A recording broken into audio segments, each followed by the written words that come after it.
Assalamualaikum warahmatullahi wabarakatuh. Salam oplok kodok. Terima kasih buat teman-teman yang selalu hadir dan mampir di channel saya. Buat teman-teman baru yang baru bergabung, saya ucapkan banyak-banyak terima kasih pula. Semoga teman-teman semua dalam keadaan sehat walafiat, tak kurang satu apa, dan diberikan kemudahan untuk segala urusannya. Kali ini kembali saya mendapatkan kiriman dari subscriber, dan menurut informasinya ini adalah modul mesin cuci Samsung Front Loading Eco Bubble. Untuk paket kali ini dikirim dari Mas Daden Safrudin yang berada di Cianjur.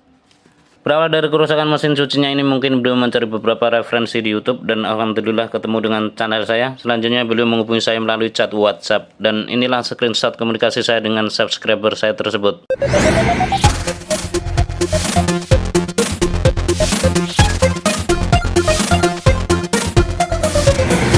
Buat Mas Daden Safrudin yang berada di Cianjur, Jawa Barat, semoga beliau nonton video ini. Buat teman-teman baru yang baru bergabung, semoga ini bisa menjadi inspirasi. Tak lupa buat teman-teman yang selalu mengikuti channel saya, terima kasih atas kesetiaannya. Untuk lebih detailnya seperti apa, mari kita bongkar untuk paketnya. Lanjut.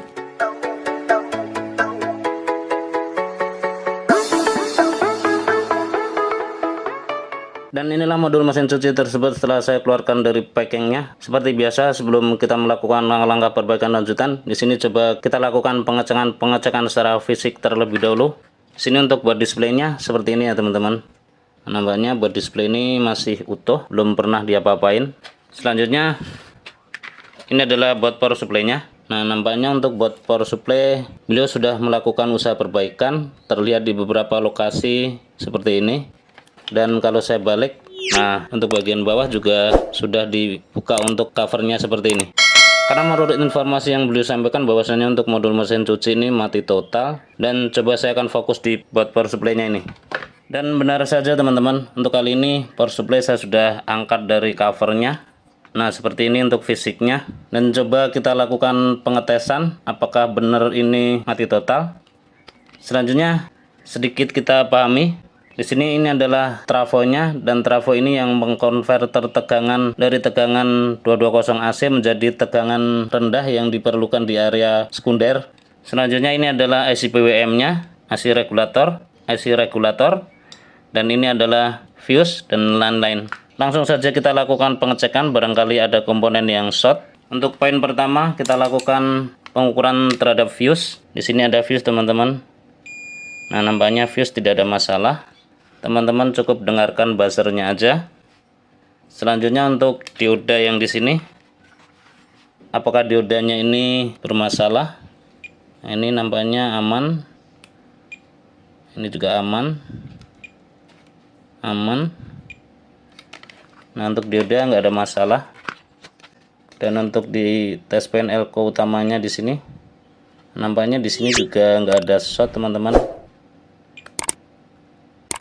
Ya mungkin langsung saja kita kasih input AC 220. Kita lakukan pengukuran di output area sekunder. Nah di sini ada dua dioda. Kita lakukan pengukuran di test point ini, apakah 5 volt dan 12 volt itu hadir di test point ini, dan kita lakukan pengukuran tegangan.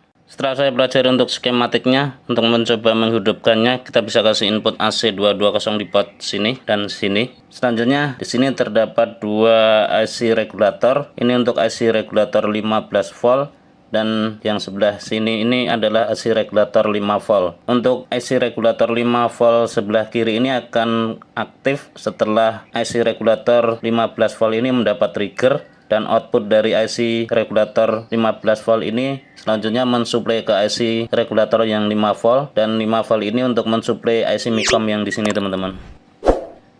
Selanjutnya coba kita lakukan pengetesan. Kita kasih input AC 220, saya colokkan, dan langsung kita lakukan pengukuran di output area sekunder.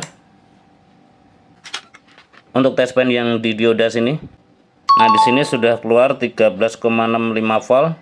Selanjutnya untuk test pen yang di sini, nah ini pun sudah keluar 4,991 volt. Selanjutnya untuk IC regulator yang di sini, coba kita ukur untuk inputnya. Saya cabut dulu biar aman. Kita balik dulu. Kembali saya colokkan. Nah di inputnya ini harus hadir di atas 15 volt tentunya. Nah di test pen ini pun sudah hadir 17,89 volt. Dari hasil pengukuran kali ini untuk power supply saya kira tidak ada masalah. Dan untuk jumper yang tadinya di sini menggunakan kabel, saya sudah perkuat dengan menggunakan kawat. Selanjutnya untuk mencoba dengan board displaynya, untuk kali ini saya sedikit repot karena beliau tidak menyertakan kabel bodinya. Nah, untuk kabel komunikasi antara board power supply dan board displaynya di sini. Nah, ini beda soket ya teman-teman. Seperti ini untuk soketnya. Selanjutnya soket untuk di board power supply-nya tuh seperti ini. Nah, seperti itu. Selanjutnya coba akan saya komunikasikan dengan usernya. Barangkali beliau bisa kasih informasi untuk komunikasi antara board display dan board power supply-nya ini.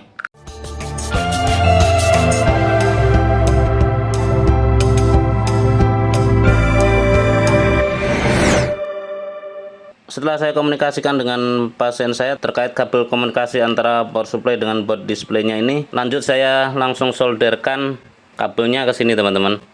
Nah, seperti itu. Selanjutnya kabel tersebut saya hubungkan ke board display-nya seperti ini. Selanjutnya setelah kedua board ini terhubung, coba kita hidupkan untuk modul mesin cucinya. Saya colokkan. Nah, untuk kali ini relay sudah terdengar ya teman-teman. Dan coba saya tekan tombol powernya.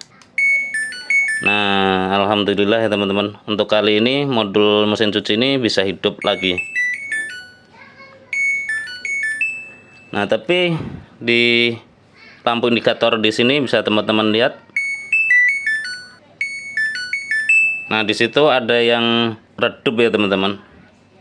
Nah, di situ ada yang sudah hidup. Normalnya tentunya di sini itu tidak hidup. Nah, ada yang kedip-kedip seperti itu. Nah, di sini lampunya ini kayaknya redup. Nah, seperti itu. Tapi secara fungsi untuk modul mesin cuci kali ini bisa hidup. Dan menurut informasi yang beliau sampaikan, di sono itu tidak bisa hidup. Selanjutnya, tadi saya sempat melakukan pengecekan di soketnya ini saat penyolderan. Nah, di soket ini teman-teman. Ini saya melihat adanya hitam-hitam korosi. Nah, ini mungkin ini masalahnya. Ini ada dua pin sini dan pin ujung ini terlihat sudah korosi seperti itu. Bisa jadi untuk pin yang sudah korosi itu menghambat koneksinya sehingga komunikasi antara board display dan board power supply-nya itu bermasalah. Terbukti di sini saya solderkan untuk modul mesin cuci ini bisa hidup normal. Selanjutnya akan saya lakukan pergantian untuk pin-pin yang bermasalah yang sudah menghitam itu. Selanjutnya kita cobain lagi untuk modul mesin cucinya.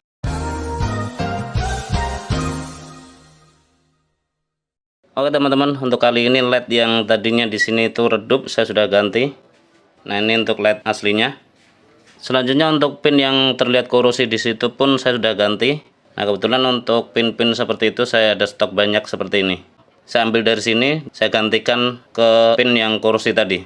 Setelah proses semuanya selesai, coba kita hidupkan untuk modul mesin cucinya. Saya tekan tombol powernya dan teman-teman bisa lihat di indikator LED yang di sini. Nah, untuk kali ini LED di sini yang tadinya redup itu sudah tidak redup lagi karena sudah diganti untuk LED-nya. Nah, seperti itu. Dari hasil percobaan ini saya bisa pastikan untuk modul mesin cuci ini sudah normal kembali. Terima kasih buat teman-teman yang sudah mengikuti tutorial ini dari awal hingga akhir. Semoga bermanfaat. Share ke teman-teman bila informasi ini dirasa penting dan berguna. Akhirnya dari saya bila taufik wal hidayah. Assalamualaikum warahmatullahi wabarakatuh. Salam upload.